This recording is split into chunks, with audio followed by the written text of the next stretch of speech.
ইবাদত যারা ঠিকঠাক ভাবে করেছে, যারা আমার আল্লাহর সঙ্গে কানেকশন তৈরি করতে পেরেছে, তারাই তো একজন আল্লাহর ওলি হয়ে গেছে। এই জন্য আল্লাহ কোরআনের মধ্যে বললেন, সুন্দর করে আল্লাহ জানিয়ে দিলেন, ইয়া আইয়ুহাল্লাযীনা আমানু তাকুল্লাহ ওয়া কুনু মা'আস সাদিকিন। হে ঈমানদারেরা, শুনে রাখো আমি আল্লাহকে ভয় করো আর সত্যবাদী যারা আমার মাহবুব বান্দা যারা, তাদের সঙ্গী তোমরা হয়ে যাও। এই ইবাদত করে খাজা গরিবে নামাজ হয়েছে, এই ইবাদত করে বড় পীর আব্দুল কাদের জিলানী হয়েছে, এই ইবাদত করে মুজাদ্দিদ আলফি সানি হুজুর হয়েছে, এই ইবাদত করে নিসারউদ্দিন হুজুর হয়েছে, এই ইবাদত করে সুফি ফাতেওয়ালি ওয়াইসি হয়েছে, এই ইবাদত করে ফুরফুরার পীর আবু বকর সিদ্দিক দাদা হুজুর হয়ে গেছে। যারা ইবাদত করেছে, ত্রুটি মুক্ত হতে পেরেছে, অন্যায় মুক্ত হতে পেরেছে, আল্লাহর সন্তুষ্টির জন্য পরিপূর্ণভাবে দ্বীনকে যারা মেনে নিয়েছে, তারাই তো একজন আল্লাহর মাহবুব, আল্লাহর ওলি বান্দা হয়ে গেছে। অথচ এই ইবাদত করে, এই জিকির করে, এই নামাজ পড়ে, এই টুপি পরে, এই জিকির করে, এই তাসবিহ পড়ে খাজা গরিবে নওয়াজ হয়েছে। এই নামাজ পড়ে, এই জিকির করে, এই টুপি পরে ফুরফুরা শরীফ আবু বকর সিদ্দিক দাদা হুজুর হয়েছে। এই জিকির করে, এই নামাজ পড়ে, এই টুপি পরে, এই জিকির করে, এই তাসবিহ পড়ে কি সুফি ফাতেওয়ালি ওয়াইসি হয়েছে। এই জিকির করে, এই নামাজ পড়ে, এই টুপি পরে জি ফুরফুরা শরীফ আবু বকর সিদ্দিক দাদা হুজুর রাহমাতুল্লাহ আলাইহি তিনি হয়েছে। এক এত বড় বড় আল্লাহর মাহবুব বান্দা হয়ে গেছে, যাদের সঙ্গে কানেকশন, সম্পর্ক, ট্রানজাকশন স্বয়ং আল্লাহ রাব্বুল আলামিনের হয়ে গেছে। একটু জোরে বলতে পারেন না? এই মানুষগুলোই জ্ঞানা, এই মানুষগুলোই সাকসেসফুল, এই মানুষগুলোই সফল হতে পেরেছে। ওই ব্যক্তিটাই সফল হয়েছে যে ব্যক্তি আমার আল্লাহর সন্তুষ্টি অর্জন করতে পেরেছে।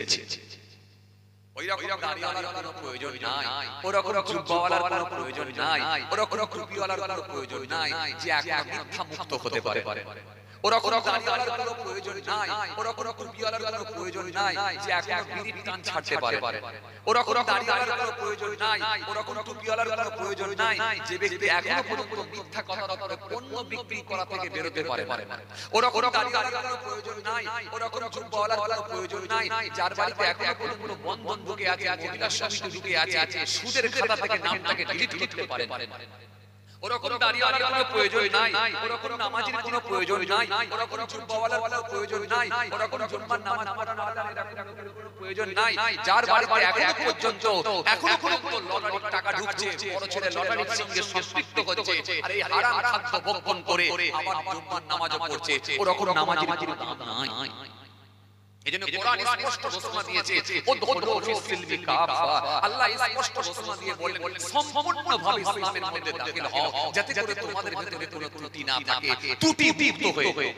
এজন্য আপনি জেনে শুনে কোনো অন্যায় কাজের দিকে আপনি অগ্রসর হতে পারবেন না, জেনে শুনে কোনো অন্যায় কাজের সঙ্গে আপনি সম্পৃক্ত হতে পারবেন না। আর আজকের দিনে কোনটা অন্যায় আর কোনটা ন্যায় এটা লোককে জানাতে হয় না, সবই আমরা জানি। বর্তমানে যে হারে ওয়াজ হচ্ছে, ওয়াজের তো ঠেলাঠেলি চলছে, এখন হুজুরে মারপিট লেগে যাচ্ছে, কামড়াকামড়ি করছে, কথা ঠিক কি না বলুন? ওর বিরুদ্ধে বলে, এ ওর বিরুদ্ধে বলে, ওর বিরুদ্ধে বলে, এ ওকে পাথর ছুড়লে ও ওকে তিনটে পাথর মারে, এ ওকে একটা মারলে ও তিনটে মারে, এই ইট মারলে ও পাথর মারে। একটাই কথা বলে, হাম কিসি সে কম নেই, আমি কিন্তু কম নই, আমি কারো থেকে কম নই। কথা বুঝে আসছে বাবাজি আমার ভাইরা? সুতরাং ভাইরা আমার বন্ধুরা, আমার সাথী মহব্বতের ভাইরা, ওইরকম নামাজ, ওইরকম দাড়ি, ওইরকম টুপি কোনো লাভ হবে না। এখনো পর্যন্ত যে ব্যক্তিটা পরিপূর্ণভাবে দ্বীন মেনে নিতে পারেনি, যে ব্যক্তিটা আল্লাহর সন্তুষ্টি অর্জন করতে পারেনি, ত্রুটি মুক্ত হতে পারেনি, সেই ব্যক্তিটার সঙ্গে কানেকশন, সম্পর্ক আল্লাহর হওয়া সম্ভব নয়। আসেন, ভুল বুঝবেন না, রাগ করবেন না। চলুন আমি আপনাকে কতগুলো টিপস দিয়ে যাচ্ছি, কতগুলো এই কতগুলো টিপস দিয়ে যাচ্ছি, এই টিপসগুলোকে একটু কাজে লাগাবার চেষ্টা করেন। আমি আপনাকে খুব বেশি চাপ কিন্তু দেব না। খুব বেশি চাপ দেব না, খুব বেশি কষ্ট দেব না। আমি কতগুলো টিপস দিয়ে যাচ্ছি, এই টিপস গুলোকে যদি পারেন একটু কাজে লাগাবার চেষ্টা করুন, একটু কাজে লাগাবার চেষ্টা করেন। যদি এই টিপস গুলোকে কাজে লাগাতে পারেন, নিশ্চিতভাবে আমাদের উপকারে আসতে পারে।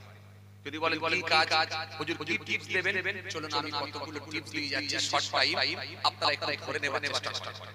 আচ্ছা, নাম্বার 1 আপনাদেরকে একটা কথা বলি। আচ্ছা বলেন তো দেখি ভাই, বলেন তো কোন মানুষ মনে করুন এখন 55 বছর বয়স, 65 বছরে মারা যায়, হতে পারে সাপোজ, জাস্ট উদাহরণ দিয়ে বোঝাচ্ছি, 65 বছরে মারা যায়। এখন ওই লোকটা যদি 65 বছরে মারা যায়, এই 55 বছর বয়স এখন থেকে মনে করুন সে দাঁড়িয়ে রেখেছে, টুপি পরছে, নামাজ পড়া শুরু করেছে। কেন? অনেক মানুষ দেখবেন বয়স হলে নামাজ পড়া শুরু করে। কথা বলছেন না কেন? অনেক লোক আছে না বয়স হলে নামাজ পড়ে, বয়স হলে মুখে দাঁড়িয়ে রাখে, বয়স হলে মাথায় টুপি দেয়, এই বয়স হলে শুরু করে।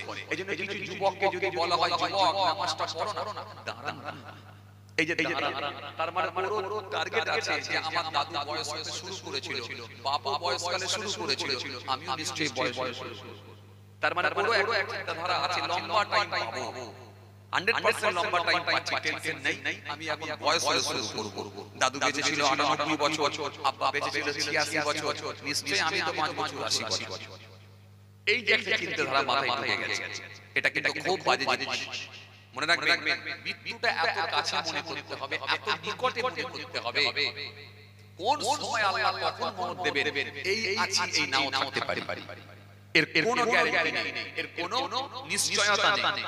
যে আল্লাহ রাব্বুল আলামিন কোরআনে কারীমের মধ্যে স্পষ্ট ঘোষণা দিয়েছেন কুল্লু নাফসিন যায়িকাতুল মাউত, যে আল্লাহ রাব্বুল আলামিন কোরআনে কারীমের মধ্যে স্পষ্ট ঘোষণা দিয়েছেন আইনামা তাকুনু ইদরিকুমুল মাউত ওয়ালাউ কুনতুম ফি বুরুজিন মুশাইয়াদা, যে আল্লাহ রাব্বুল আলামিন কোরআনে কারীমের মধ্যে ঘোষণা দিয়েছেন ইযা জাআ আজালুহুম লা ইস্তাখিরুনা সাআতান ওয়া লা ইস্তাকদিমুন, যে আল্লাহ রাব্বুল আলামিন কোরআনে কারীমের মধ্যে ঘোষণা দিয়েছেন, স্পষ্ট ঘোষণা দিয়েছেন মিনহা খালাকনাকুম ওয়া ফিহা নুঈদুকুম ওয়া মিনহা নুখরিজুকুম তারাতান উখরা, যে আল্লাহ রাব্বুল আলামিন কোরআনে কারীমের মধ্যে স্পষ্ট ঘোষণা দিয়েছেন কাইফা তাকফুরুনা বিল্লাহি ওয়া কুনতুম আমওয়াতান তাহিয়াকুম সুম্মা ইউমীতুকুম সুম্মা ইউহয়ীকুম সুম্মা ইলাইহি তুরজাউন। একটা দুটো নয়, একাধিক আয়াত আল্লাহ মৃত্যুর কথা একাধিক জায়গায় আলোচনা করেছেন। খালি বান্দাকে মনে করাচ্ছেন, স্মরণ করাচ্ছেন, বান্দা এই মৃত্যু খুব নিকটে, খুব নিকটে।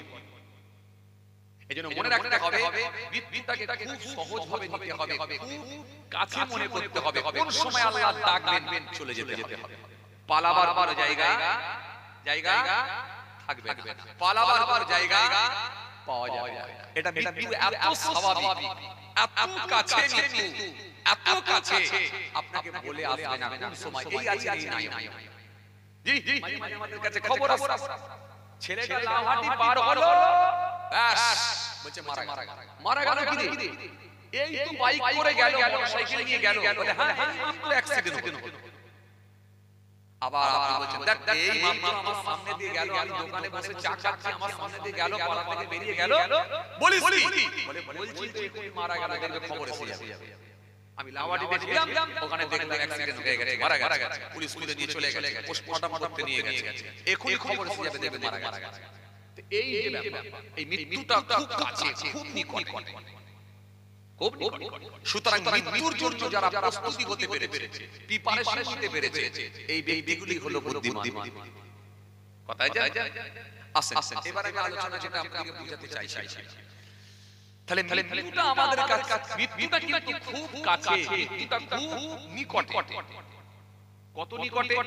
দয়ার নবী সাল্লাল্লাহু আলাইহি ওয়াসাল্লাম, যিনার আগে গুনাহ নাই পরে গুনাহ নাই, যিনাকে আল্লাহ বেগুনাহ মাসুম বানিয়েছেন, তিনি মওতকে এত কাছে মনে করতেন, একবার ইস্তেঞ্জা টয়লেটে গেলে সঙ্গে সঙ্গে তৎক্ষণাৎ তায়াম্মুম করে নিতেন। সাহাবায়ে কিরামেরা বলতেন ইয়া রাসূলুল্লাহ হাবিবাল্লাহ, পানি খুব নিকটে আছে, পানি খুব নিকটে আছে, ওখানে গিয়ে আপনি ওযু করে নেবেন। আল্লাহ নবী বলেন শোনো, আমি তো জানি পানি খুব নিকটে আছে, পানিতে গিয়ে আমি ফের ওযু করব, কিন্তু পানি পর্যন্ত পৌঁছাতে পারবো এর গ্যারান্টি কিছু আছে? তার আগে যদি আল্লাহ মৃত্যু দিয়ে সুতরাং তাহলে মওতকে কত কাছে মনে করতেন, এটা রাসূলুল্লাহ স্বয়ং রাসূলুল্লাহ মওতকে কত কাছে মনে করতেন। অথচ যিনাকে জিজ্ঞাসা করে জান বের করা হয়েছে, হুজুর আপনি আল্লাহর ডাকে সাড়া দেবেন, যেতে যেতে ইচ্ছুক হন তবে আপনার জান বের করা হবে, আর যদি ইচ্ছা না থাকে তাহলে আরো দিন আল্লাহ আপনাকে হায়াত দিয়ে দেবে, আপনি যতদিন বাঁচতে চাইবেন আল্লাহ আপনাকে হায়াত দেবে। এটা যিনাকে জিজ্ঞাসা করা হলো তিনি মওতকে এত কাছে মনে করেছেন, আর আমরা মওতকে অনেক দূরে অনেক দূরে। দাদু বেঁচে ছিল 98 বছর, আব্বা বেঁচে ছিল 86 বছর, আমি নিশ্চয়ই 84 বছর, কিন্তু একবার আমরা ভাবছি না যে আজকের বাচ্চা সন্তান জন্মগ্রহণ করে আজকের ভূমিষ্ঠ হয়ে বাচ্চা সেও মারা যায়। এটাও তো আমাদেরকে মেনে নিতে হয়েছে, এটাও তো মেনে নিতে হয়েছে।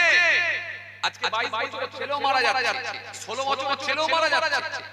কোন সময় আল্লাহ ডাকবে চলে যেতে হবে, যে কোনো অবস্থাতেই থাকো না কেন, যে কোনো হালতে থাকো না কেন, আল্লাহ ডাকে সাড়া দিতে হবে, এটা তো মেনে নিতে হবে। এবার আপনাকে একটা কথা বলি, মনে করুন এখন 55 বছর বয়স থেকে কোন ব্যক্তি নামাজ শুরু করেছে, মুখে দাড়ি রাখা শুরু করেছে, মাথায় টুপি দেওয়া শুরু করেছে, তার ভিতরে একটা আল্লাহর ভয় ঢুকে গেছে। কারণ সে ভাবছে এবারে আমার মরে যেতে হবে, 55 বছর বয়স হয়ে গেল, অন্তত রেডি হয়ে যাওয়া যাবে। এখন মনে করে 55 বছর বয়স থেকে ইত্যাদি ইত্যাদি সে ইবাদত করা শুরু করলো, অনেক ইবাদত অনেক আমল করা শুরু করলো, বেঁচে বেঁচে কত 65 বছর, অর্থাৎ 10 বছর বেঁচে মানে 55 থেকে তার ইবাদতের বয়স হলো 10 বছর। আচ্ছা এবার আপনারা বলেন নামাজ রোজা কখন থেকে ফরজ হয়? যখন থেকে কোনো ব্যক্তি জি জি জি এই নাবালক থেকে সাবালকের খাতায় পদার্পণ করলো, সাবালকের খাতায় যখন সে পদার্পণ করলো তখন থেকে তার উপর নামাজ রোজা আল্লাহ যেগুলো ফরজ করেছেন সেগুলো তার উপরে বাধ্যতা চলে, এটা মাস করতে হবে। আচ্ছা এবার আপনারা বলেন তো যদি মনে করেন 12 বছর থেকে তার উপরে ফরজ হয়, 12 বছর থেকে যদি ফরজ হয়, চলো এই 12 বছর থেকে নিয়ে 55 বছর, তার মানে কত বছর হলো?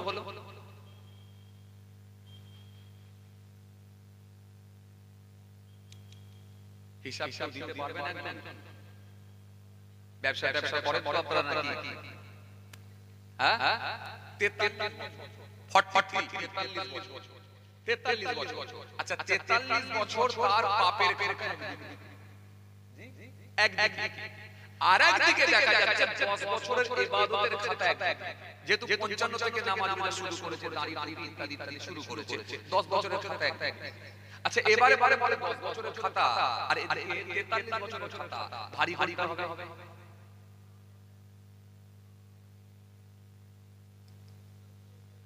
আমার কথা মনে আপনারা বুঝতে পারছেন না? 55 বছর আমি কি 55 বছর বলেছি? আগে তো প্রশ্নটা বুঝতে হবে, নালে অ্যানসারটা কি করে দেবেন ভাই? আচ্ছা আপনারা বলেন এবারে কোন খাতাটা ভারী হবে? 43 বছর কি ছিল? পাপের খাতা, তাই তো? আর 10 বছরের কি ছিল?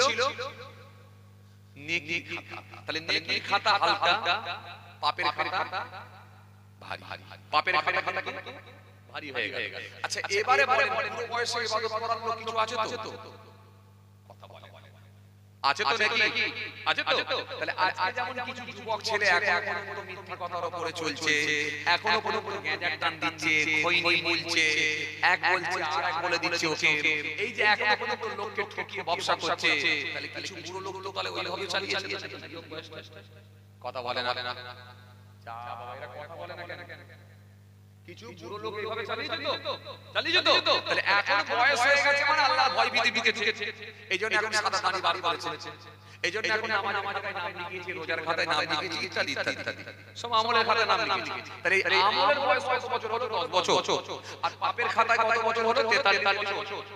তাহলে আপনাদের হিসাব আপনারাই বললেন যে পাপের খাতাটা ভারী।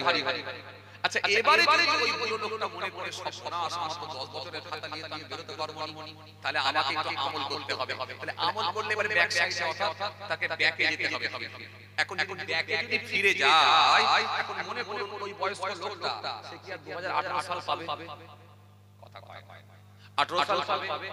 20 সাল পাবে, 21 সাল পাবে, 22 সাল পাবে, 16 সাল পাবে, আরে জোরে বলে 16 সাল পাবে, 17 সাল পাবে, 13 সাল পাবে। আল্লাহ আয়াতের আগে সামনে আসছে 2025 সাল, 25 সালে কি জি তাই তো নাকি? তাহলে আল্লাহ হায়াতে রাখলে আরো কিছু বছর দেখতে পারে, সেটা ওই দিকে, কিন্তু এই দিকে না। যদি কেউ ভাবে 2018 সালের পরিবর্তে আমি এখন 18 সালে যা অন্যায় করেছি তার পরিবর্তে আমি এখন নেকি করে নেব, সুতরাং 18 সাল কিন্তু শেয়ার পাবে না। যদি কেউ ভাবে 15 সালে যে অন্যায় করেছি তার পরিবর্তে আমি এখন নেকি করে নেব, এই 15 সাল কিন্তু শেয়ার পাবে না। তার মানে পেছন দিকে আর পাবে না, পাবে না। এর সুযোগ কিন্তু আর নাই।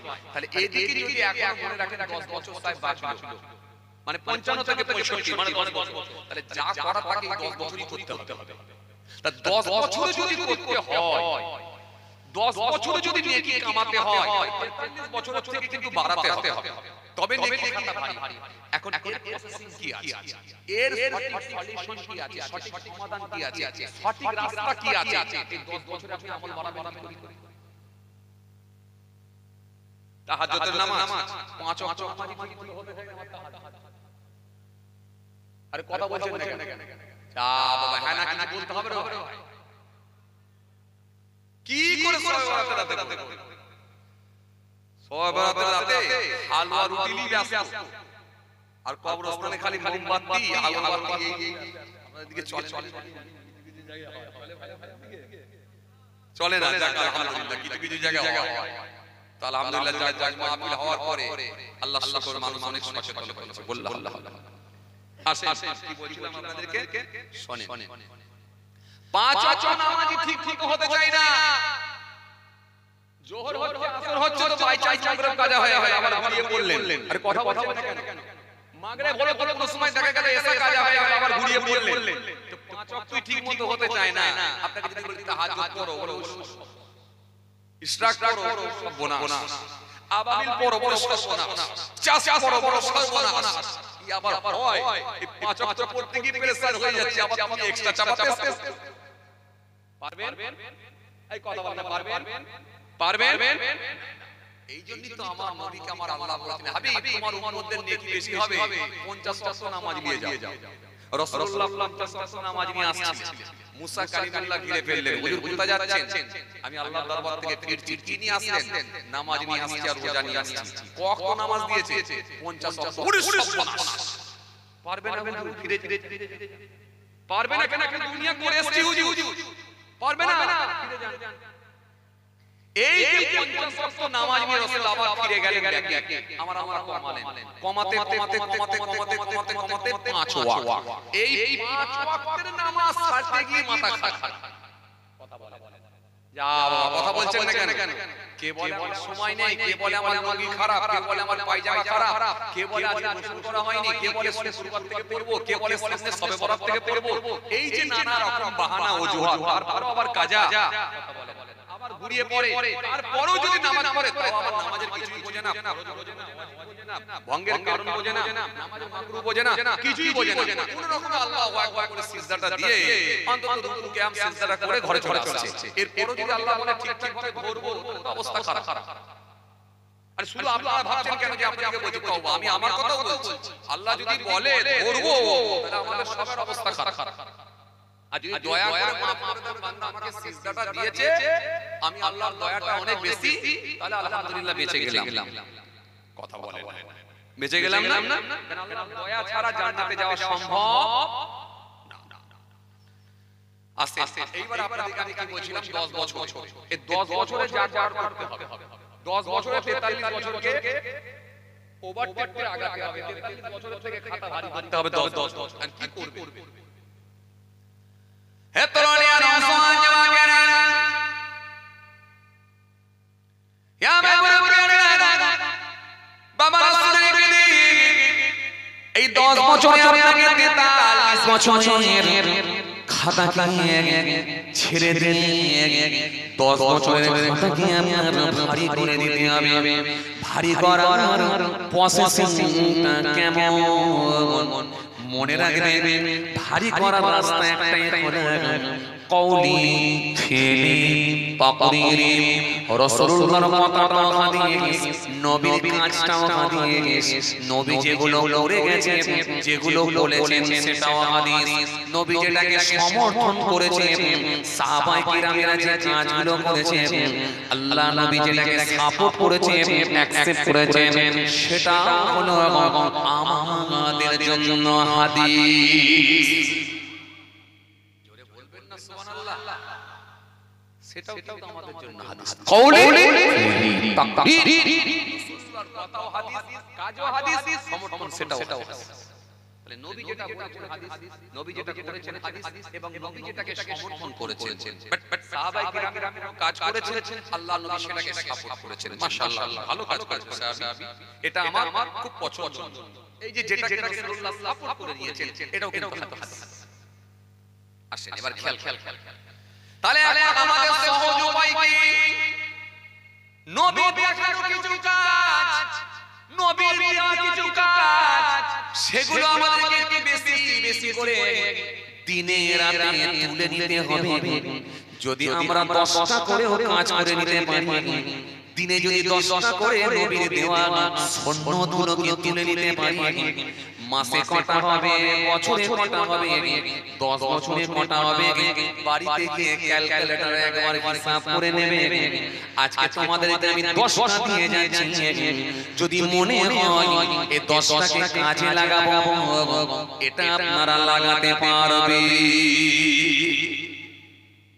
এবারে বলবেন হুজুর কাজটা কি খুব সহজ নাকি ভারী কাজ না ভারী দিলে হবে না খুব সহজ ভাবে দিয়ে আল্লাহ নবী সুন্দর করে রাসূলুল্লাহ থেকে আপনাদেরকে ধার করে দিন ওয়ায়াকুমুল বাইতা ওয়াহলিবুনা সাতা ওয়ায়াখিতা সাওবাহু ওয়ায়াকসিফানা আনহু ওয়ায়ামিলু বিযাতি মিনাস সাওব ওয়া আইসাতা ক্বালা রাসূলুল্লাহ সাল্লাল্লাহু আলাইহি ওয়াসাল্লাম ইউহিব্বুল হালওয়া ওয়াল আসালা ওয়া আন আবি হুরায়রা রাদিয়াল্লাহু তাআলা قال كان رسول الله صلى الله عليه وسلم إذا لبس قميصا بدعا بما يمينه রাসূলুল্লাহ থেকে ধার করে করে গোটা কথা আপনাদেরকে দিচ্ছি আপনারা যদি পারেন এগুলোকে একটু লাগাবার চেষ্টা করবে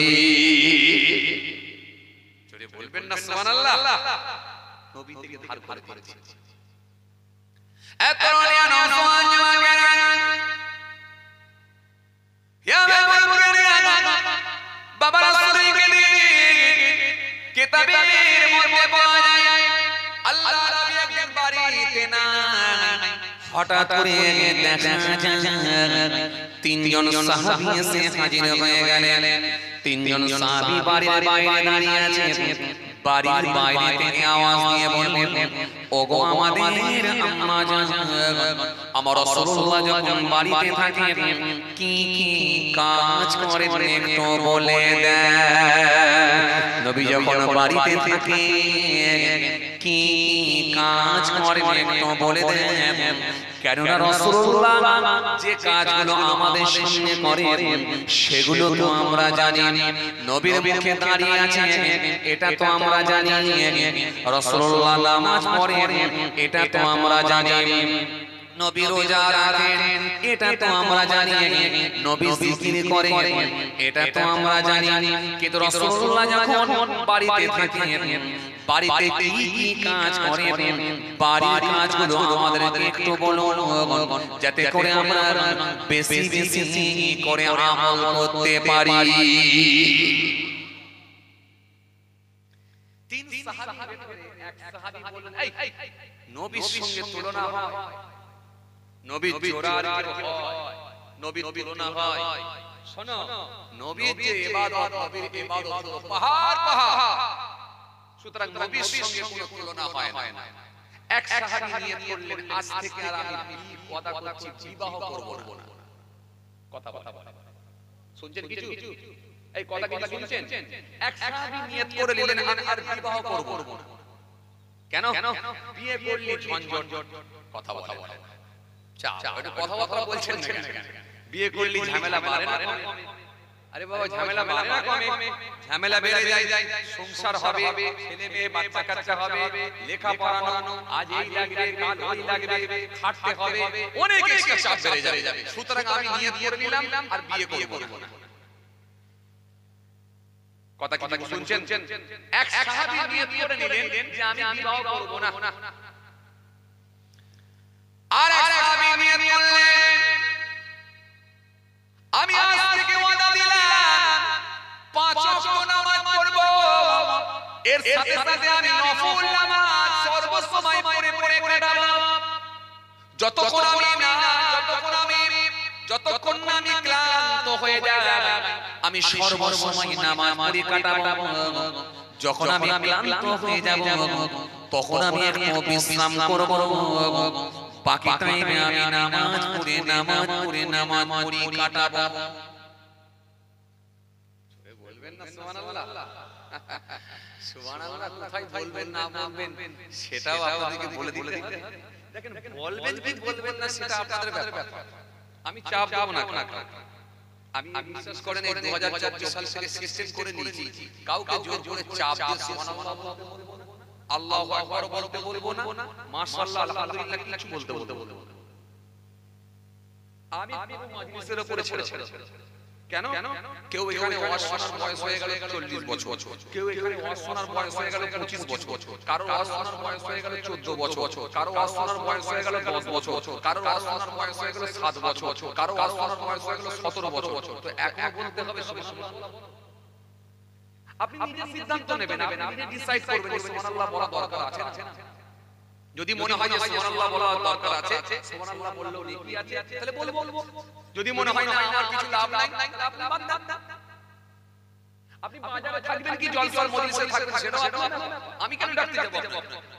আপনার যদি মনে হয় বাজারে থাকলে নেকি বেশি আছে বসে থাকবেন, যদি মনে হয় না জলসার মাহফিলে বসে থাকবো, যতক্ষণ বসে থাকবো নিশ্চিতভাবে আমার আল্লাহ সওয়াবের হকদার করবেন, নিশ্চয়ই সওয়াবের হকদার করবেন। বিভিন্ন ওয়াইজ হুজুর বক্তা ওয়াইজের মুখে আমি বয়ান শুনেছি, ওয়াজ শুনেছি, তাহলে আপনি নিশ্চয়ই এসে সেটা আপনার ব্যাপার, আমি কেন আপনাকে জোর করে ডাকতে যাব?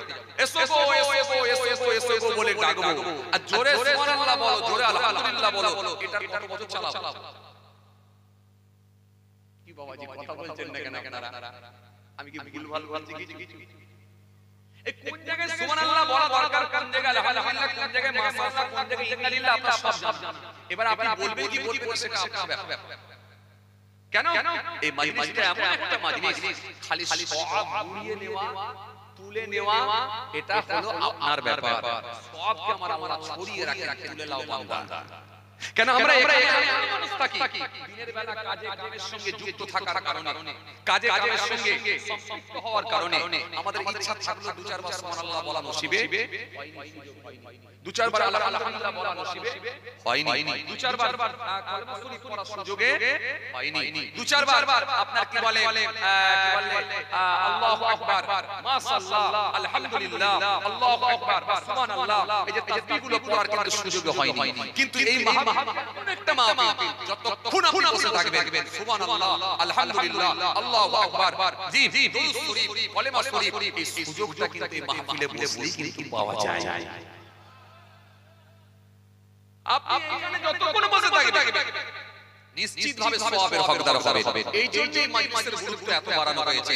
এই জন্য রাসূলুল্লাহ বলেছেন মাজলিসু ফিকি খায়রুন মিন ইবাদাতি 60 সানা। আল্লাহ নবী বললেন 60 বছর নফল ইবাদত করার থেকেও আমি রাসূলুল্লাহ বলছি একটা দ্বীনি মাজলিস হলো আল্লাহর কাছে উত্তম, আল্লাহর কাছে প্রিয়। জোরে বলবেন না? 60 বছর নফল ইবাদত করার থেকেও একটা দ্বীনি মাজলিস হলো আল্লাহর কাছে উত্তম, আল্লাহর কাছে প্রিয়।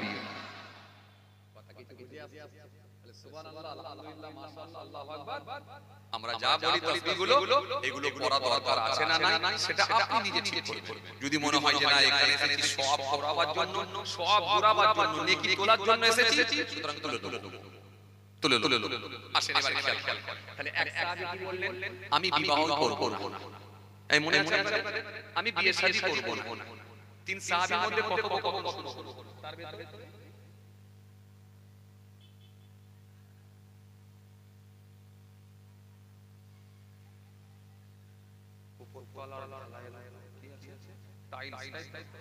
উপরতলা টাইলস পুটিং আচ্ছা আচ্ছা উপরে তলা বিলের কাঁচ ও রং একটি জেনারেটর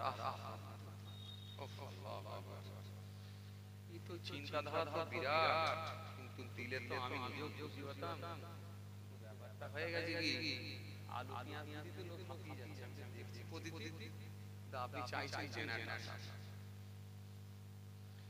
কথা বুঝতে পারছেন না? আমি তো দেখছি প্রতিদিন তুলছি আলু পেঁয়াজ দিতে গিয়ে লোকে ছেড়ে দে মা কেঁদে মাছি, ছেড়ে দে মা কেঁদে মাছি, আর আপনি তুলতে চাইছেন জেনারেটর, একটা জেনারেটর ভাড়া না কেনা। কথা বুঝতে পারছেন? চিন্তাধারা ভালো, কিন্তু আপনার স্বপ্ন পূরণ হবে না, আপনার স্বপ্ন পূরণ হবে না। তবে হ্যাঁ যেটুকু ইনশাআল্লাহ, তবে ওটা বড় মানে বেশি আশাটা বেশি এসে গেছে। কথা বুঝছেন? ওইগুলো করতে হবে কেমন করে জানেন? এলাকায় মসজিদের একদিন এই মসজিদের উন্নতি কল্পে একটা করে এই এলাকার কত বড় বড় লোক আছে নিয়ে ভালো কাট করে বেশ সুন্দর করে এক জনাব করে দিয়ে ওয়াজ করে না কথা কি বুঝতে পারেন? দিয়ে সুন্দর করে খামে করে চিঠি দিয়ে যেভাবে সে লিখে বড় বড় সব সেট পাঠিয়ে দিবে করে নিয়ে এসে এবারে আগে নিয়ে আসতে হবে, কেঁদে কেটে চাঁদা তুলবে, বাবা একটা ঘাস দাও, তবে কিছু এইসব সবজি বিক্রি করালো, 12,000 বিক্রি করালো, আর সেই কি বলে আপনার কি বলে তেলে ভাজা বিক্রি করালো, তো 500 টাকা দিকে মাথা আলহামদুলিল্লাহ হবে না যে তা না, শুরু করলে ইনশাআল্লাহ তাআলা শেষ হয়, আল্লাহই করিয়ে দেওয়ার মালিক আল্লাহ। জি আসেন। তবে যাই হোক তাহলে বলতে হবে, বুঝতেই পেরেছি ও আল্লাহ, তাহলে আলোচনা ছেড়ে দিই, আলোচনা করে দিলাম। এই দেরি হয়ে যাবে তো বলতে গেলে তো দেরি হয়ে যাবে, করেছিলাম কালেকশন করতে সময় লাগে যাবে কালেকশন করতে গেলে, অনেক টাইম 10টা হয়, আর পয়সা খোলার ব্যাপার। আসেন খেয়াল করেন, আমি যেটা বুঝাতে চাইছিলাম, তার সাহাবীদের ভিতরে কত শুরু হলো। তাদের ভিতরে একজন সাহাবী বলেন আমি আর বিবাহ করব না, সংসার পাতি করব না, সংসারে ঝামেলা করব না।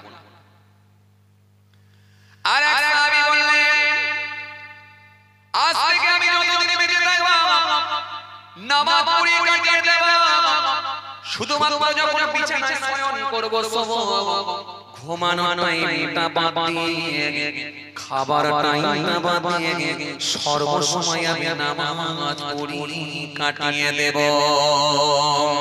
আর এক সাহাবী বললেন আজ থেকে যতদিন বেঁচে থাকব আমি ওয়াদা দিলাম, আমি কথা দিলাম, বছরে 5 দিন বাদ দিয়ে সারা বছর রোজা রেখে কাটিয়ে দেব।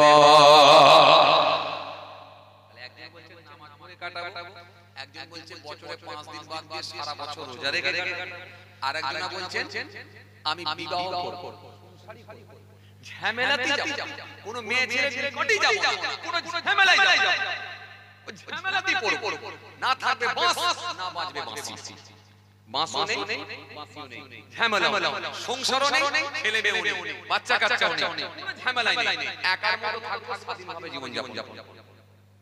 কথা কি বুঝতে পারছেন? তিনজন সাহাবী তিন রকম নিয়ত করেছে। হঠাৎ করে দেখা যায় এই সাহাবীদের দিকে চিৎকার করে যখন আওয়াজ দিয়ে বলে ও আমাদের আম্মা জান, আপনি একটুখানি বলেন আমার রাসূলুল্লাহ যখন বাড়িতে থাকে কি কি কাজ করেন, একটুখানি বলেন আমার নবী বাড়িতে যখন থাকে কি ইবাদত করেন, একটুখানি বলেন।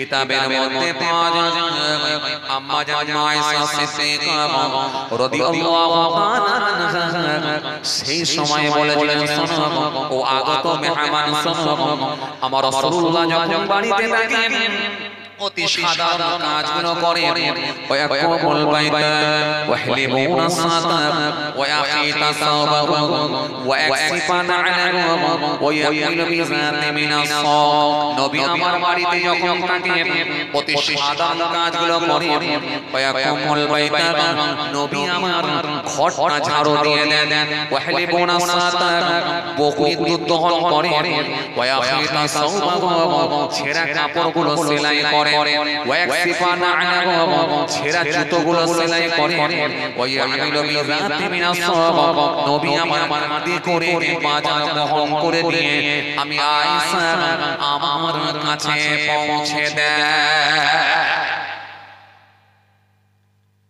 আপনি যদি পারেন এখান থেকে কাজে লাগাতে পারেন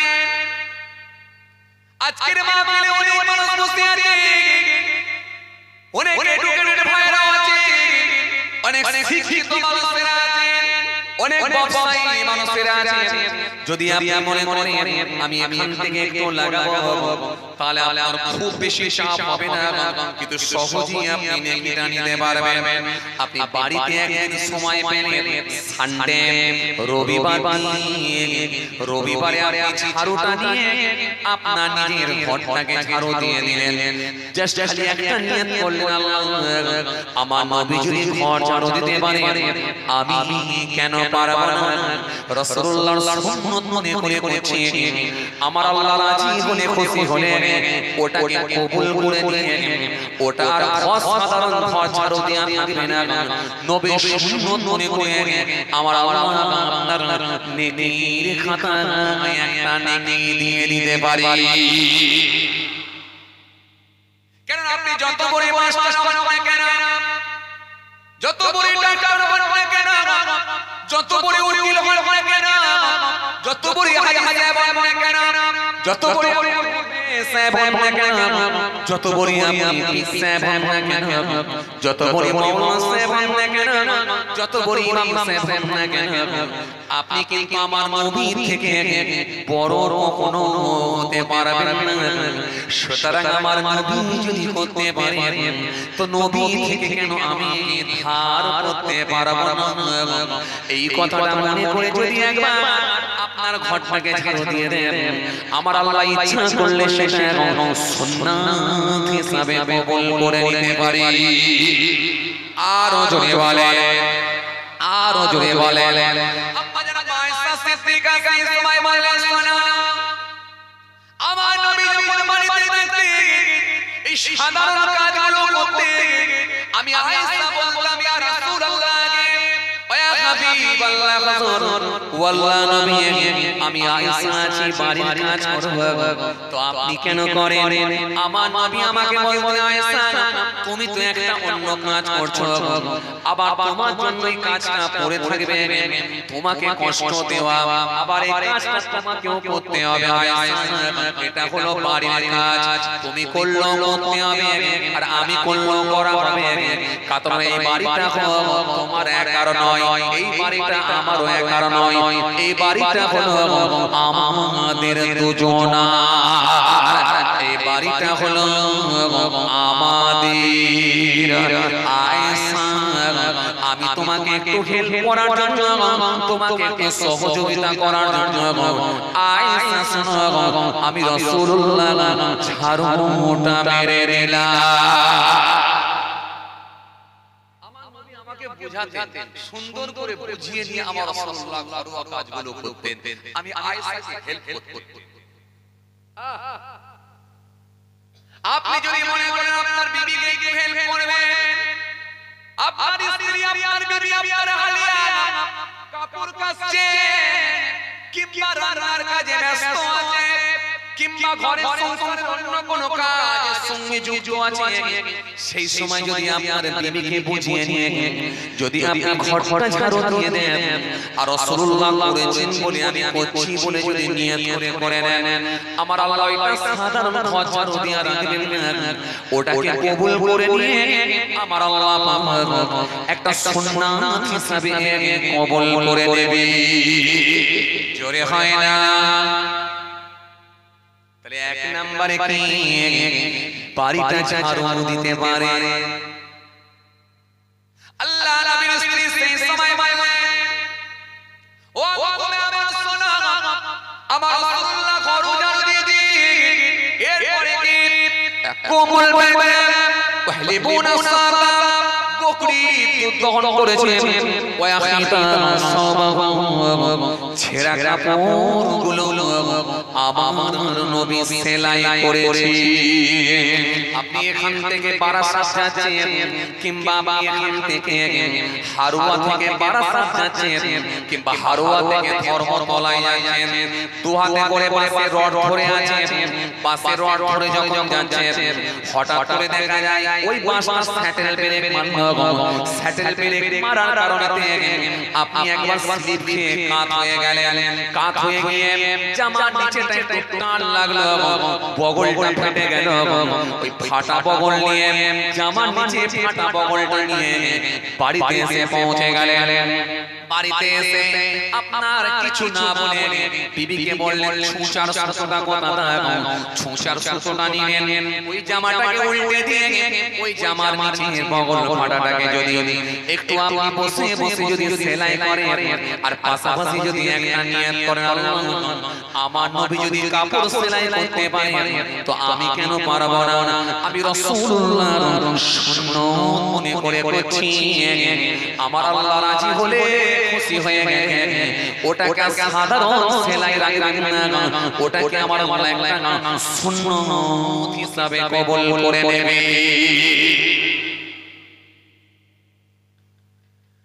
কিছু কথা বুঝতে পারছেন বাবাজি? খুব চাপের কাজ নয়, কিন্তু খুব যে কষ্টের কাজ তা না। পৃথিবীর সর্বপ্রথম যিনি সেলাইয়ের কাজ করেছেন, পৃথিবীর সর্বপ্রথম যিনি দর্জির কাজ করেছেন তিনিও একজন নবী, হযরত ইদ্রিস আলাইহিস সালাম। পৃথিবীর সর্বপ্রথম যিনি দর্জির কাজ করেছেন, সেলাইয়ের কাজ করেছেন। আপনি যদি ইচ্ছা করেন, যদি মনে করেন যে আমি নিজের জামাটা নিজেই করে নেব, আলহামদুলিল্লাহ, এটাও একটা সুন্নাত হিসাবে কবুল হয়ে যেতে পারে যদি আপনি নিয়ত করে চালাতে পারেন। পৃথিবীর সর্বপ্রথম যিনি সেলাই করেছেন তিনিও একজন নবী, তিনিও একজন নবী। পৃথিবীর সর্বপ্রথম যিনি যন্ত্র অস্ত্র বানানোর কাজ করেছেন তিনিও একজন নবী, তিনি হলেন হযরত দাউদ আলাইহিস সালাম।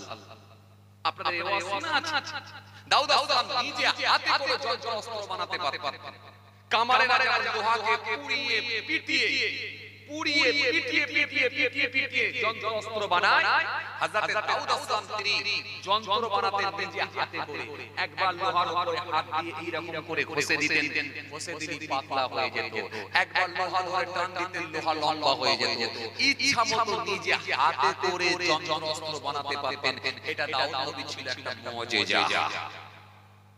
জোরে বলতে পারেন না? এটাও দাউদ নবীর মুজিজা। দাউদ আলাইহিস আল্লাহ পাক এই পাওয়ার দিয়েছিলেন, আরেকটা দিয়েছিলেন তার কণ্ঠটা এত মিষ্টি ছিল, এত মধুর ছিল, তিনি যখন জাবুর শরীফ তেলাওয়াত করতেন উড়ন্ত পাখিগুলো চলে আসতো হুজুরের বয়ান শোনার জন্য। শুধু তাই নয়, দরিয়ার মাছ চলে আসতো হুজুরের বয়ান শোনার জন্য। আপনাদের জানা আছে সেই মাছকে আবার সেই সময়কার মানুষরা ধরে নিতে শুরু করলো। আল্লাহ রাব্বুল আলামিন সাবধান করেছিলেন, দাউদ নবী জানিয়ে দিয়েছিলেন। এরপরে যখন তারা শোনেনি, আল্লাহ নারাজ হয়ে গিয়ে কোরআন শরীফের তাফসীর থেকে আয়াত এসেছে, কুনু বানরে পরিণত হয়ে যাও, বানর হয়ে গিয়েছিল। অনেক কথা, যাই হোক, দাউদ নবীকে আমার আল্লাহ এই মিরাকেল করলো, কি ক্ষমতা দান করেছে। কথা কি বুঝা? জি, এটা খুব চাপের কাজ নয়। আপনি যদি মনে করেন লাগাবো তো ইনশাআল্লাহ লাগাতে পারেন। এই কাজটা ইনশাআল্লাহ করতে পারেন। এরপরে আমার নবী জুতোটা সেলাই করতে, এটাও আপনি লাগাতে পারেন, এটাও করতে পারেন। এরপরে কি আম্মা জান আয়েশা সিদ্দিকা বললেন আমার নবী বাজার থেকে বাজার বহন করে নিয়ে আমি আয়েশা আমার কাছে পৌঁছে দিদি। আপনি যখন সামনের ফুলের হাট থেকে বাজার করে নিয়ে আসছেন সবজির ব্যাগে দিনের বেলা কাতলা মাছ, কত ধরনের মাছ পাওয়া যায় ও বাবা, যে কাতলা মাছ, ট্যাংরা মাছ, কত ধরনের মাছ পাওয়া যায়, রুই মাছ, টাটকা মাছ নিয়ে বাজার নিয়ে যখন আপনি বাজার নিয়ে আসছেন অমনি একটা নিয়ত করে আল্লাহ আমার নবী করেছেন, আমি রাসূলুল্লাহ সুন্নাত মনে করে করছি, সুন্নাত মনে করে নিয়ে আসছি, আমার আল্লাহ রাজি হলে খুশি হয়ে গেলেন ওই বাজারটাকে বাড়িতে নিয়ে আসার জন্য এটাকে আমার আল্লাহ ইচ্ছা করলে একটা সুন্নাত হিসাবে কবুল করে নিতে পারি।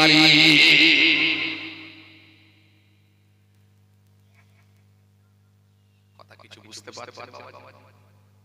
বাজারটা তো আমরা প্রত্যেকেরই আসি, তাই না?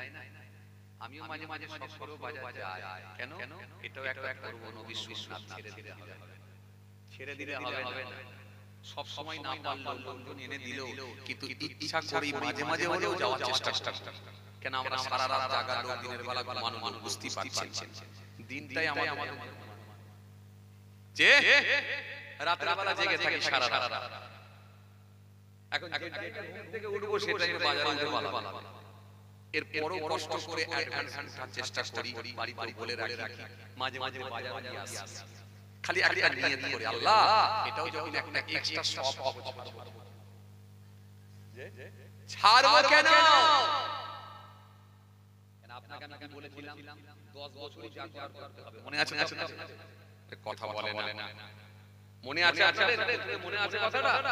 10 বছরই আপনাকে জাকাত করতে হবে, লেট করলে হবে। কেন? 43 বছর ওখানে ভারী হয়ে আছে। এখন 10 বছরে যদি বেশি তোলা যায় তাহলে এই 10 বছরই খাতা হয়তো ভারী হতে পারে। কেন? আমরা তো পাপমুক্ত মানুষ হতে পারি। মনে রাখবেন গুনাহ সবার আছে, কম আর বেশি। আর গুনাহগারদের মধ্যে ওরাই উত্তম যারা নিজেদের গুনার কথা মনে করে আল্লাহর কাছে এক ফোঁটা চোখের পানি ফেলে, এক কাপটা চোখ দিয়ে পানি ঝরিয়ে কেঁদে মাফ চেয়েছেন। আমরা ওই ব্যক্তিগুলো কি বড় ভালোবাসে। ইন্নাল্লাহু ইউহিব্বুত তাওয়াবিন ওয়া ইউহিব্বুল মুতাতাহহিরিন। কোরআনের মধ্যে ঘোষণা আছে, আল্লাহ কোরআনের মধ্যে জানিয়েছেন ওয়ালাইসা তাওবাতু লিল্লাযিনা ইয়া'মালুনা আস-সাইয়্যাত হাত্তা ইযা হাদারা আহাদাহুমুল মাউত ক্বালা ইন্নী তু'আনা ওয়া 'আলাল্লাযিনা ইয়ামুতুনা হুম কুফার উলাইকা আ'তাদনা লাহুম আযাবান আলীমা। কোরআনের সবার গুনাহ আছে, সবার গুনাহ আছে, কম আর বেশি।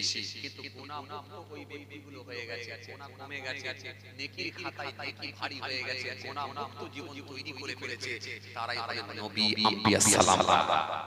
জোরে বলবেন না? নবীদের কোনো গুনাহ নাই, নবীদের কোনো পাপ নাই।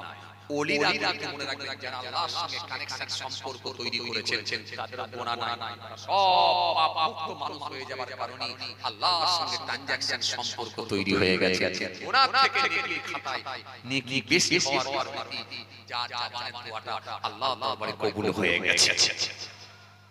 বড় পীর যা বলেছিলেন কবুল হয়েছে। কে বড় পীর? যে বড় পীর ঘোষণা দিলেন मैंने एक साल ना खाया या पिया ना सोया, मैंने 40 साल ऐसा कि वजू से सुबह की नमाज पढ़ा और 15 साल सारे रात एक पांव पर खड़ा होकर सुबह तक रकअत करता रहा। আমি এক বছর খাই না, পান করি না, ঘুমাই না। কে বলছেন? मैंने एक साल ना खाया या पिया ना सोया, আমি এক বছর খাই না, পান করি না, ঘুমাই না। সুবহানাল্লাহ বলা দরকার ছিল এই জায়গাটায়, এই জায়গাটায় কি সুবহানাল্লাহ বলা দরকার ছিল? কে বলছেন বড় বিশ্বাস? আমি এক বছর খাই না, পান করি না, ঘুমাই না। मैंने 40 साल ऐसा कि वजू से सुबह की नमाज पढ़ा, আমি 40 বছর এসার উজুতে ফজরের নামাজ পড়েছি। और 15 साल सारी रात एक पांव ऊपर खड़ा होकर सुबह से खत्म करता रहा। 15 বছর এক পায়ের উপরে দাঁড়িয়ে অপর পা তুলে নিয়ে আবার এক পায়ের উপরে দাঁড়িয়ে অপর পা তুলে নিয়ে এইভাবে আমি কুরআন শরীফ খতম করেছি। ইবাদতের পাহাড়, তিনি যা বলবেন তাই তো আল্লাহর দরবারে কবুল হলো। খাজা গরিবের নামাজ যা বলেছে তাই তো কবুল হয়েছে। বড় পীর আব্দুল কাদের জিলানী হুজুর যা বলেছে কবুল হয়েছে। ওয়াইস কুরুনি হুজুর যা বলেছে কবুল হয়েছে। মুজাদ্দিদ আল কিসানি হুজুর যা বলেছে কবুল হয়েছে। জামিরুদ্দিন চাচাবি হুজুর যা বলেছে কবুল হয়েছে। ফুরফুরা শরীফ আবু বকর সিদ্দিক দাদা হুজুর পীর কেবলা রাহমাতুল্লাহ আলাইহি যা বলেছে তাই আল্লাহর দরবারে কবুল হয়েছে। অস্বীকারের জায়গা আছে? জায়গা নাই। যে বান্দা আল্লাহর হয়ে যায়, আল্লাহ বলে স্বয়ং আমি আল্লাহ তার হয়ে যায়। মাল্লাহুল মাওলা ফালাকুল। জি আল্লাহ কোরআনের মধ্যে বলেছেন ফাসকুরুনি আসকুরুকুম, বান্দা আমাকে স্মরণ কর, আমি আল্লাহ কথা দিচ্ছি আমি তোদের স্মরণ করব। ওয়াসতাঈনু বিস-সাবরি ওয়াস-সালাহ, বান্দা তোমরা ধৈর্য সবর ওয়াস-সালাহ, নামাজের মাধ্যমে আমার দরবারে তোমরা দোয়া করো, চাও আমার কাছে বলো, আমি আল্লাহ বেশাক তোমাদের দরখাস্ত কবুল করব। কথা কিছু বুঝে আসছে? আসেন খেয়াল করে, আপনাকে আমি কথা দিয়ে গেলাম, কটা দিলাম আপনাকে? তিনটে দিয়েছি। এই তিনটে কটা দিলাম?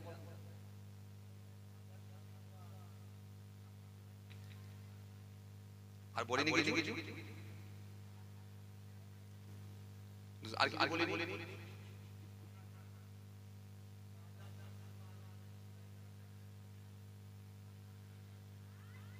গতকাল যখন জলসা করছি বলছে না ঠিক বলছিস, আর আজ বলছে না না এটাই বলছি, নিজেরাই কনফার্ম। চারটে বলি, চারটে বলেছি, এর ভিতরে দুধ দহন করো এটাও বলেছি। খেয়াল করে يقوم البيت ويحلبون الصاد ويخيط صوبه ويكسف نعله ويعمل بذات النص ويحلبون الصاد বকরি দুধ দহন করতে। আপনাকে দিয়ে গেলাম, চলেন খেয়াল করে মনে রাখবেন এইগুলো যখন মায়ের সাহিত্যিকা বলেছেন, তিন সাহাবীর ভিতরে একে অপরকে বলা করতে লাগলো, আরে নবীর সঙ্গে কি তুলনা হয়? এই মনে আছে আপনাদের? এই নবীর সঙ্গে তুলনা হয়। একজন বলছে আজ থেকে আমি নামাজ পড়ব, একেবারে যতক্ষণ না আমি নামাজ পড়ে যাব। আর একজন বলল বছরে 5 দিন বাদ দিয়ে সারা বছর রোজা রাখব। আর একজন বলল আমি বিয়ে শাদী করব না, সংসারই করব না। এই তিন সাহাবী তিন রকম কথা বলেছেন। হঠাৎ করে দেখা যায় আমার রাসূলুল্লাহর আগমন ঘটে গেছে। এত রানিয়া নওজওয়ান জামাগেরা হে বাবা বাবা রাসূলকে হঠাৎ করে দেখা যায় আমার রাসূলুল্লাহর আগমন ঘটে গেল। আমার রাসূলুল্লাহ এসে হাজির হয়ে গেলেন। আল্লাহ নবীকে দেখে সাহাবায়ে কিরাম সালাম দিলেন। আমার নবী সালামের জবাব দিয়ে বললেন, ও আবা সাহাবীরা, তুমি বলেছো আমি বিয়ে শাদী করব না, তুমি বলেছো আমি সারা বছরই রোজা রাখবো 5 দিন বাদ দিয়ে, তুমি বলেছো আমি সর্বসময় নামাজ পড়ি কাটাবো, খালি ঘুমানো টাইম ছাড়া সর্বসময় নামাজ পড়ব। তোমরা তিনজন তিন রকম কথা বলেছো। তোমরা কি মনে করছো বেশি বেশি করে ইবাদত করে আমি রাসূলুল্লাহ থেকে কি বড় হবে? মনে রেখো আমি রাসূলুল্লাহ থেকে কখনোই তোমরা বড় হতে পারবে না। এ আমার সাহাবীরা শোনো, আমি রাসূলুল্লাহ তোমাদের জন্য সুন্নাত, আমি হলাম তোমাদের জন্য রাস্তা, আমি যেটা করব সেটাই তোমাদেরকে করতে হবে। এই যে আল্লাহ কোরআনের মধ্যে বললেন আমার আল্লাহ সুন্দর করে জানিয়ে দিলেন, সুন্দর করে আমার আল্লাহ জানিয়ে দিলেন, বাতাকুম রাসূল ফাফুযুহু ওয়া মা নাহাকুম আনহু ফান্তাহু। এই পৃথিবীর মানুষ আমার রাসূলুল্লাহ তোমাদেরকে যা আদেশ করেন স্বতঃস্ফূর্তভাবে গ্রহণ করো। নবী যেগুলো তোমাদেরকে বারণ করেন সেগুলো থেকে তোমরা বিরত থাকো, কেন নবীর আদেশ আর নিষেধ মানে আমি আল্লাহ আমারই আদেশ আর নিষেধ। আরো জোরে নবী যেটা বলবেন সেটাই হলো আমাদের জন্য দলিল, নবী যেটা দিয়ে যাবে সেটাই হলো আমাদের জন্য সুন্নাহ। আল্লাহ নবী সাল্লাল্লাহু আলাইহি ওয়াসাল্লাম তুমি বললে আমি সারা বছর রোজা রাখবো, বছরে 5 দিন বাদ দিয়ে, কিন্তু মনে রেখে দাও আমি রাসূলুল্লাহ সারা বছর রোজা রাখি না, আমি রাসূলুল্লাহ রোজাও করি, আবার অনেক সময় আমি দিনে রোজা করি না, খেয়েও থাকি, আবার আমি রোজাও করি, কিন্তু কন্টিনিউ 5 দিন বাদ দিয়ে সারা বছর কিন্তু রোজা রাখি না। সুতরাং আমি রাসূলুল্লাহ খেয়েও থাকি দিনে, আবার আমি অনেক সময় দিনে রোজাও রাখি, আমি রাসূলুল্লাহ যেটা করব এটাই তোমাকে করতে হবে। এ আমার সাহাবীরা শোনো, তুমি বললে আমি সর্বসময় নামাজ পড়ব, ঘুমানো বা টাইম বাদ দিয়ে, মনে রেখো আমি রাসূলুল্লাহ নামাজও পড়ি, জিকিরও করি, আবার সংসারের ছোট ছোট ঘরোয়া কাজগুলো করে থাকি। আরো জোরে বলেন, আরো জোরে বলেন, হে আমার সাহাবী তুমি বলেছো আমি বিয়ে শাদী করব না, সংসার করব না, মনে রেখে দাও আমি রাসূলুল্লাহ বলি বিবাহ করা হলো আমার একটা সুন্নাত, যে আমার সুন্নাত ইনকার করবে, তরিকা ইনকার করবে, সুন্নাত কো ইনকার করবে, সে আমার উম্মত বলে কোনো হতে পারে না। আমি রাসূলুল্লাহ বিবাহ করেছি, অনেকগুলো স্ত্রীকে নিয়ে সংসার করে সুন্দর একজন স্বামী হিসাবে আমার বিবাহ আমার বিবিদেরকে নিয়ে আরামের সংসার করে থাকি। আল্লাহ নবী 3 সাহাবীকে সুন্দর করে জানিয়ে দিলেন, দিয়ে বলে শোনো আমি নবী যেটা বলি, নবী যেটা করি এটাই হবে তোমাদের জন্য সুন্নাত। কথা কিছু বুঝে আসছে? চলুন ভাইরা আমার, নবী থেকে কালেকশন করে নিয়ে আপনি কিছুটা হলো লাগাতে পারেন ইনশাআল্লাহ। চলুন আরেকটা আপনাকে দিয়ে যাচ্ছি, 5টা দিয়েছি আর একটা দিচ্ছি, 10টা আজকে দিতে পারলাম না সময়ের দিকে লক্ষ্য করে। আসেন আরেকটা আপনাকে দিচ্ছি। এই যে বাড়ি থেকে যখন এলেন সবাই দেখেন পাঞ্জাবি পরে আছে, জ্যাকেট পরে আছে, সুইটার পরে আছে, কেউ চাদর পরে আছে ইত্যাদি ইত্যাদি। এই যে বাড়ি থেকে যখন এলেন খালি মনে করে লক্ষ্য করে যখন পরনের কাপড় বা গায়ের জামাটা পরবেন একটু ডান হাতটা ঢোকাবেন। কেন? হযরত আবু হুরায়রা রাদিয়াল্লাহু তাআলা আনহু থেকে বর্ণিত হাদিস, ও আনাবি হুরায়রা রাদিয়াল্লাহু তাআলা قال قال رسول الله صلى الله عليه وسلم اذا لبس قميصا فدع ما يمينه। আমার রাসূলুল্লাহ যখন পোশাক পরতেন, লেবাস পরতেন, জামা পরতেন বা পরনের কাপড় পরতেন, আমার নবী ডান দিক দিয়ে শুরু করতেন, ডান দিক দিয়ে স্টার্ট করতেন।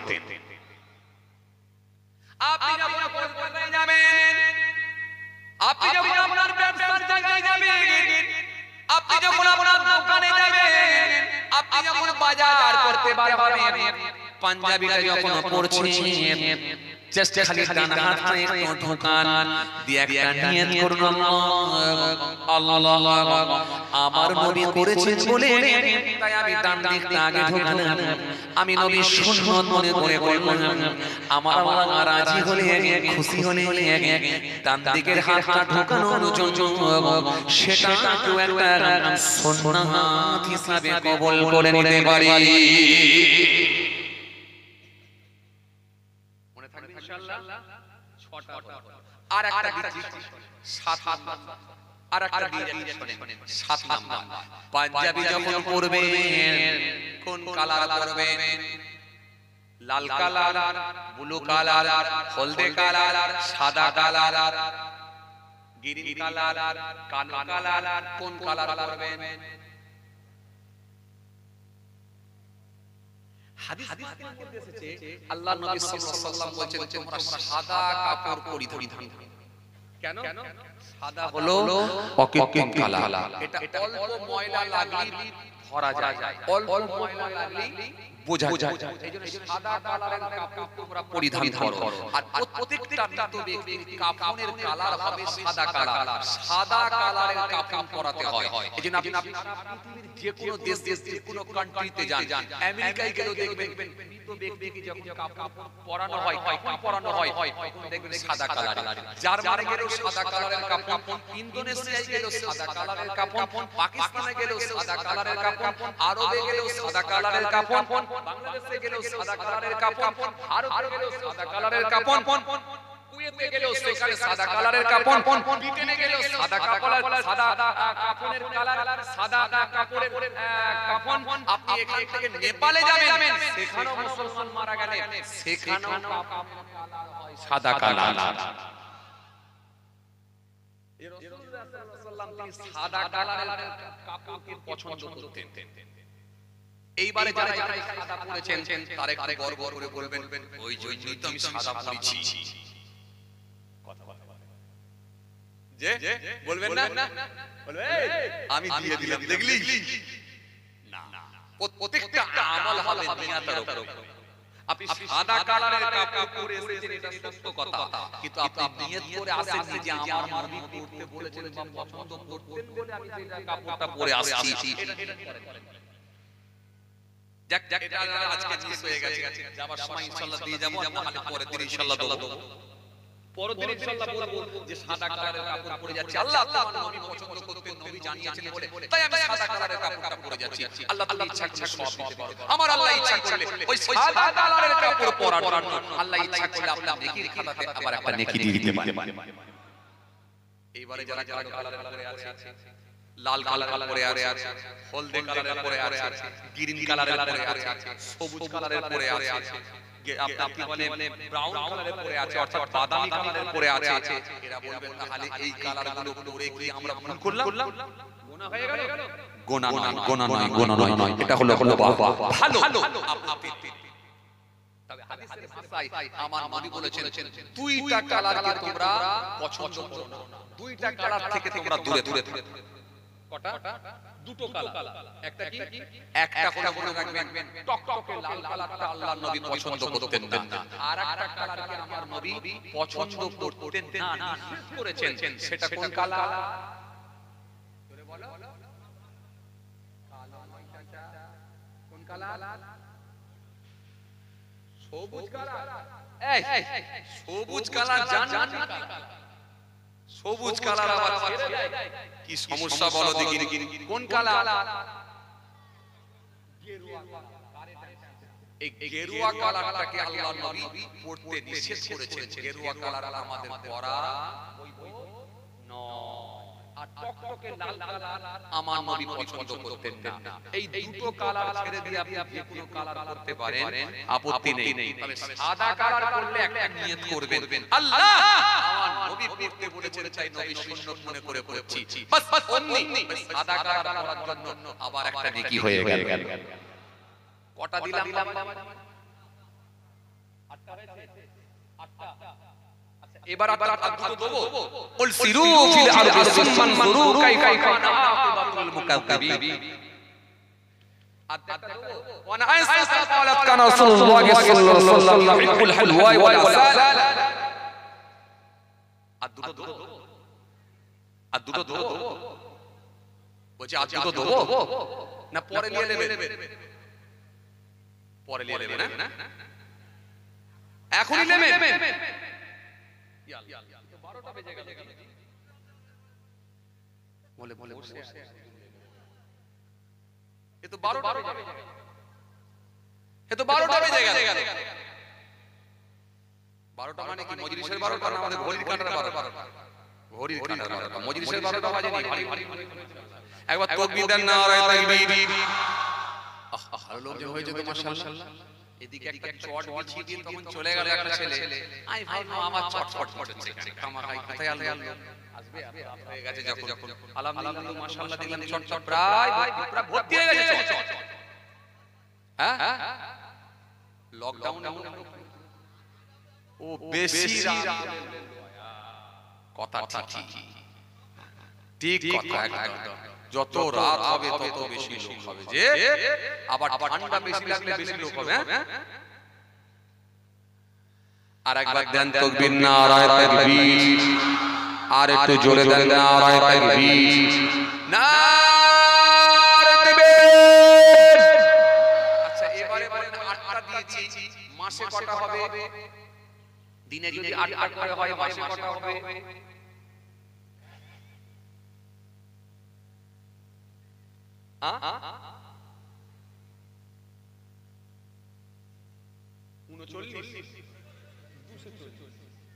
240 মাশাআল্লাহ আচ্ছা মাসে যদি 240 হয় বছরে কটা হবে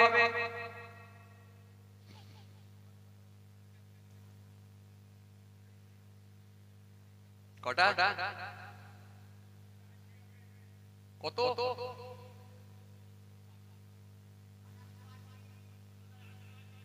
2880 তাহলে 2880 আপনি নেকি কিনতে পাচ্ছেন বছরে তাহলে 15 বছরে তাহলে হচ্ছে কত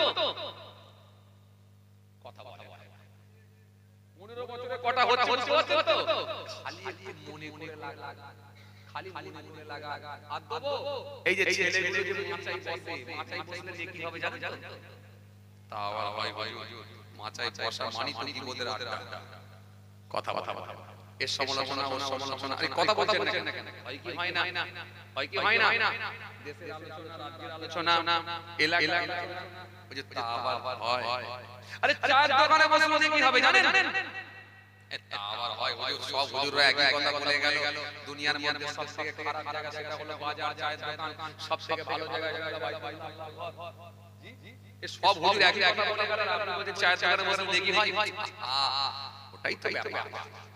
ওটাই তো ব্যাপার এই সিধা ভাবে দেখানো যায় আবার ঘুরিয়েও তো দেখানো যায় ওটাই তো ব্যাপার এক ঘোড়ারই তো আপনি বুঝতে পারবেন আপনি জানেন চায়ের দোকানে বসলে নেকি হবে কে বলেছে নেকি হবে এক কাপ চা খাবেন সমালোচনার জায়গা থেকে মুক্ত থাকবেন পরচর্চা থেকে মুক্ত থাকবেন আর বসে থেকে খালি পথের হকগুলো আদায় করবেন পথের হক জানেন কথা বলে পথের হক করা জানেন পথের হক এই চায়ের দোকানে বসে খালি পথের হকটা আদায় করে নেবেন আর সমালোচনা কি থেকে থেকে থাকবেন পথের হকটা আদায় করে নেবেন কি হয়ে যাবে পথের হক করা জানেন তো কথা কয় আচ্ছা এখানে দার্জিলিং বেড়াতে গেলে কি হবে জানেন কথা বলা হুজুর দার্জিলিং বেড়াতে গেলে কি হয় এত যদি বলে দেন এই ডিসেম্বর মাসে তো এমনি বেড়াতে যাচ্ছে ছেলেরা সব পিকনিক করতে যাচ্ছে তাহলে তো বেড়াতে যাবার লোক আরো বেড়ে যাবে চলেন বলাটা জরুরি আছে শুনে এই যে ডিসেম্বর মাস জানুয়ারি মাস আসছে জানুয়ারি কত মায়ের হয়ে যাবে কোল খালি আসছে জানুয়ারি অনেক ছেলেরা করবে দেখবেন বাড়াবাড়ি আর মরবেও দেখবেন তাড়াতাড়ি এটার নাম জানুয়ারি কথা ওরা যখন বড় বড় ডিজে বক্স নিয়ে টেম্পো গাড়ির উপরে তুলে দিয়ে আর একেবারে পিকনিক করে খাওয়া দাওয়া করে দু বোতল তিন বোতল করে মেরে দিয়ে যখন একেবারে চোখগুলো সব উপর দিকে তুলে দেবে সব পৃথিবী দেখবে হলদে হয়ে খালি গাড়ির উপরে লাফাচ্ছে টিরিং টিরিং করে লাফাচ্ছে আর গাড়ির উপরে লাফাচ্ছে খালি বলছে গেট ডান্ডা করে দেবো ঠান্ডা ওরে সব দোষ কি রে ভাই এই কোন ঠান্ডায় আর শীত লাগে না সব তুলে ফেলছে খালি তেরে খালি টিরিং টিরিং করে লাফাচ্ছে গাড়ির উপরে জ্যাকেটও লাগে না সুইটারও লাগে না মাফলারও লাগে না সব তুলে ফেলেছে গাড়ির উপরে খালি ডিজে বক্স চালিয়ে দিয়ে আর মদ খেয়ে দিয়ে খালি নেশা করে খালি টিরিং টিরিং করে লাফাচ্ছে ভাবতে অবাক লাগে মদ সম্পর্কে আল্লাহ নবী একাধিক হাদিস দিয়েছেন মদ সম্পর্কে আল্লাহ পাক একাধিক কোরআনের আয়াত দিয়েছেন ইন্নামাল খামরু ওয়াল মাইসিরু ওয়াল আনসাবু ওয়াল আযলাম রিজসুম মিন আমালিশ শাইতান মত অনেক দূরের কথা, নবী সুন্দর করে জানেন লা ইয়াদখুলুল জান্নাতা লাহাবুন নাবাতা মিনাশ শুহতি কুল্লু লাহাবিন নাবাতা মিনাশ শুহতি কানা তিন আউলা বিহি। আল্লাহ নবী বলেন লা ইয়াদখুলু, দাখিল হবে না, প্রবেশ করবে না। লা ইয়াদখুলুল জান্নাতা, জান্নাতে প্রবেশ করবে না। লা ইয়াদখুলুল জান্নাতা লাহাবুন নাবাতা মিনাশ শুহতি কুল্লু লাহাবিন নাবাতা মিনাশ শুহতি কানা তিন আউলা বিহি। জান্নাতে প্রবেশ করবে না যার শরীরে হারাম খাদ্য ঢুকে গেছে, ওই শরীরটা জান্নাতে যাবে না। জেনে শুনে যদি এক জাররা পরিমাণ হারাম খাদ্য ভিতরে চলে যায়, ওই শরীরটা জান্নাতে যাবে। আর আপনি মদ খাচ্ছেন, ও যুবক ছেলে মদ খাচ্ছেন, আমাদের লজ্জা লজ্জা লজ্জা, আমাদের লজ্জা ইসলামের, জি এই জাতির লজ্জা, এই কমিউনিটির লজ্জা, জাতির লজ্জা, যে এত নসিহত হওয়ার পরেও, এত জলসা মাহফিল হওয়ার পরেও এখনো মুসলমানের ছেলেকে ডিজে বাজিয়ে, এখনো মদ দিয়ে, এখনো পিকনিক করতে যেতে। চলুন আপনি যদি বেড়াতে যান, আমার আপত্তি নেই, নিশ্চয়ই যাবে। ইসলামে বেড়াতে যাওয়ার অনুমতিও দেয়া আছে। কে বলেতে দেওয়া হয়? আমার ইসলামের সার্কেলটা অনেক বড়, আমার ইসলামের গণ্ডিটা অনেক বড়। আপনি এখান থেকে দার্জিলিং যখন বেড়াতে যাবেন, এই দার্জিলিং গিয়ে বিশাল বিশাল পাহাড় দেখছেন, বিশাল বিশাল পাহাড় দেখছেন, পাহাড়কে কাটিয়ে পাহাড়ের ভিতর থেকে দেখলেন ঝর্ণার পানি বয়ে আসছে, ঝর্ণার পানি বেরিয়ে আসছে। আপনি একবার দেখলেন, দেখা তারপরে শুকরিয়া আদা করলেন। কেন আমার আল্লাহ কোরআনের মধ্যে জানিয়েছেন, কুল সিরু ফিল আরদি সুম্মা নজুরু কাইফা কানা আকিবাতুল মুকাজ্জিবিন। আল্লাহ বলে দাও, জানিয়ে দাও, সিরু তোমরা সফর করো ফিল আরদি, পৃথিবীর জমিনে, ফানজুর অতঃপর দেখো, লক্ষ্য করো কাইফা কানা আকিবাতুল মুকাজ্জিবিন, কেমন আমি আল্লাহ ধ্বংস করেছি। আমার ধ্বংসপ্রাপ্ত জিনিসগুলো দেখো, আমার নিয়ামতগুলো দেখো, আমার নিদর্শনগুলো দেখো, এবং আমার ধ্বংসপ্রাপ্ত জিনিসগুলো দেখো। যখন দেখলেন বিশাল পাহাড়, যেখানে পাহাড় কাটিয়ে আমার আল্লাহ পাহাড়ের ভেতর থেকে ঝর্ণার পানি বের করে নিয়ে আসছেন, আমার আল্লাহর কুদরতি ক্ষমতা দেখে আপনি একবার আল্লাহর শুকরিয়া করলেন, শুকরিয়া আদা করলেন। ও মালিক, ও আমার আল্লাহ, এটা কোনো মানুষের তৈরি করা নয়, এটা কোনো মানুষের হাত নয়, এটা কোনো মানুষের ক্ষমতায় সম্ভব নয়। এই যে বিশাল বিশাল পাহাড়গুলো বানিয়েছো, তার উপর থেকে তুমি ঝর্ণার পানি ঝরিয়ে দিয়েছো, ঝর্ণার পানি বেয়ে আসছে, ঝর্ণার পানি আল্লাহ আল্লাহ তুমি ঝর্ণার পানি বের করে দিয়েছো। ও মালিক, এটা একমাত্র তোমার ক্ষমতায় সম্ভব। তুমি বলেছো আমার বানানো জিনিসগুলো দেখো, আমার নিদর্শনগুলো দেখো, আমার ধ্বংসপ্রাপ্ত জিনিসগুলো দেখো। আল্লাহ তোমার বানানো বলে আমি দেখতে এসেছি। আল্লাহ তুমি ইচ্ছা করলে আমাকে একটা নেকি দিতে পারো, আল্লাহর হুকুম মানার জন্য তুমি একটা নেকি দিতে পারো।